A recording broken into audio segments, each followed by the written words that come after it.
We actually started out in the living room of a young couple who couldn't get a babysitter. I'm Jim Curtis, and we started the mission in January of 1965. And I stayed 4.5 years. We had a 5-year plan to become self-supporting and be a parish. And so 6 months after I left, they had done it, and they became a parish. So it was a real strong, small, early group. Then we finally built this funny little building over here. Y'all have done the best you could to try to change it. And you should have seen the plan for the sanctuary. I guess that got lost. Not necessarily a bad thing. I'm Ellis Mayfield, and I was here for 16 years. I came here as a deacon and was then the assistant priest, and after 3 years I became the rector, and so then I was rector for 13 years. I arrived in 1979 and left in 1995. I'm Charles von Rosenberg, Bishop of the Diocese of East Tennessee. I'm delighted to be here as a part of the celebration of the 45th anniversary of Church of the Good Samaritan. And inheritors of God's kingdom with the saints in light, many of whom have sat in this very place, the Church of the Good Samaritan. I really didn't think we needed new churches. This was during the social action era of the church and civil rights. And I just thought, do we really need a new church? But another church. But after we got going, this parish did so much outreach when it was so tiny that it had a lot of integrity. We had a kindergarten for children who were too poor for private kindergartens, but their parents had too much money for Head Start. Now that was amazing for this little bitty church. And we also had a summer camp for children who lived in the area. We had a tutoring program for the elementary school down the street. I was just determined that we were going to spend as much money and energy outside as we did inside, and people got it. They got it, and they wanted to do that. And so they did some really beautiful things. How did you start a church when you were 26? I don't know. And he said, well, how did you know what to do? I didn't. And he said, weren't you scared? And I said, I was terrified. I'll tell you something.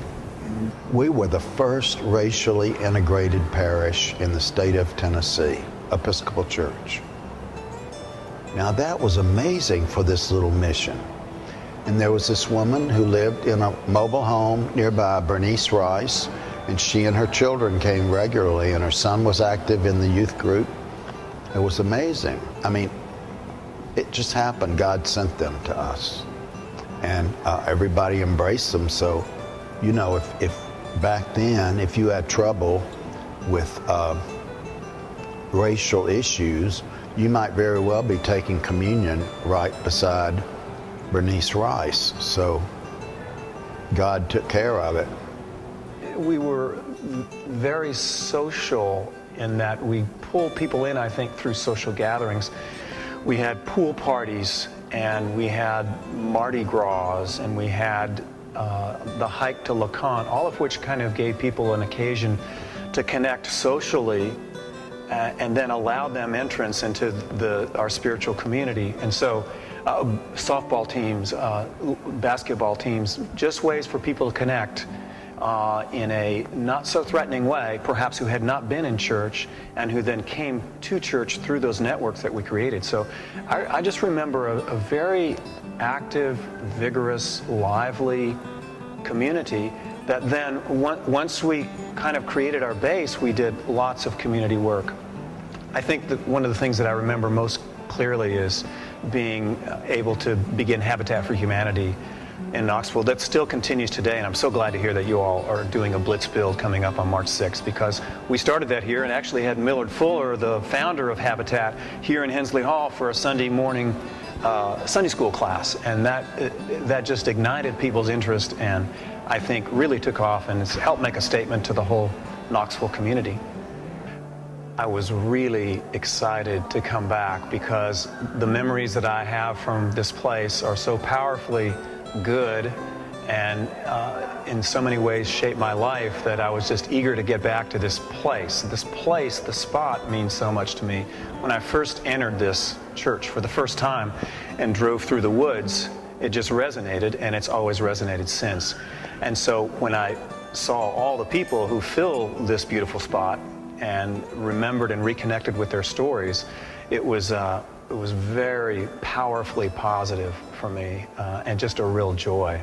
Good Sam is unique in many ways. It has its location is certainly one of the unique features of this community, because you have to know where you're going to get here. I have challenged this community in the past to be a little bit more obvious to the community at large. But in any event, it's nestled back in the woods, and I think the community sees that interplay, interaction with nature as being a fundamental part of their identity, which is a wonderful thing.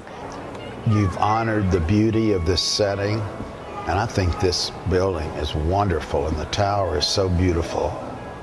And you've got great clergy. You know, that's pretty unusual. And also, Good Sam has always been a community which is welcoming of all sorts of people. And the Episcopal Church at our best is inclusive of many different opinions and many different backgrounds. And I think Good Sam epitomizes that characteristic of the Episcopal Church at large. The people who are here, I think, have a heart for living into the name Good Samaritan and then reaching out to others. I think that's sort of the magnetism of being here, worshiping together, and then the push out to follow the command to love our neighbor put into action. I think that is what's unique. At least that's what I feel is unique about this place. There's still a lot of outreach, and it's still a very inclusive church and a loving community. And gosh, I just think it's better. I mean, it's wonderful what's happened here. Even though the 16 years here had many ups and downs, what I remember most are the happy, positive times, and the sad times or the difficult times are placed in context by the fact that this place is still here, and that life does indeed go on, and that we do recover from difficulties, and that God has a way to help us when we're down. And so therefore I just reconnect, I think, with all that positive energy and life that these walls and this sort of extended parish contain. So it was wonderful to see people, continues to be wonderful to see people, and it just reminds me how blessed I was to be able to spend 16 years here. It was great. Well, I'm just overwhelmed with thanks about coming back, and it's just wonderful to be back. And I guess I'll break down when I get home, but it's people, the people from old times and new people too have just been wonderful. And I think they really appreciate that, you know, that we got this thing going. Yeah. That's it, I guess.